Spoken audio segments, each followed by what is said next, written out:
naghahasik ngayon ng takot. Naniniwala ako na paso. So, ang ulam nila ngayon ay pork liver. Bali, merong naka-slice, meron ding nakadurog na.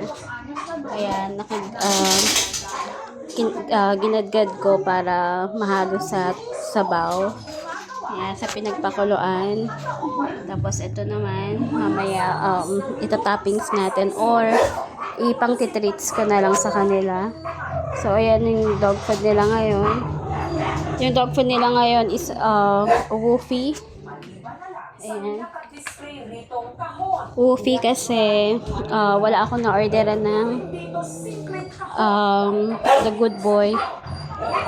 Okay din naman to. Gusto rin naman din nila. Pero palagi ko mas gusto nila yung lasa ng The Good Boy. Pero wala kasi ako ma-orderan doon sa Ace Hardware. So, ito na lang muna. So, yan, pakainin ko na sila. Ayan. Bigyan natin yung bawat isa.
So, lalamasin lang natin ng konti.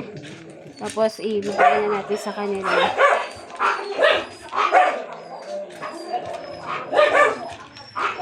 As usual, kapag feeding time or meal time, maingay talaga sila, lalo't amoy na amoy nila yung paborito nilang atay. Kahapon, atay ng manok yung ulam nila. Ganyan din. Pero mas madaling durugin kasi yun. Hindi na kailangan gadgadin. Ito kasi ginagadgad ko para humalo talaga yung lasa. Kasi pag ganon, pag slice or tipak-tipak, saglit lang. Hindi na nila minsan maubos yung dog food. Pag ganito, naubos nila. Kasi kumakalat yung lasa. Sa mismong dog food. So, ayan. Ready na. Pwede na magpakain. Hey! Wyatt! Huwag mag-away. Kain lang, kain. Ayan. Hindi sila makaubos, so paborito kasi nila. Go, Rowa! Go, Marcel!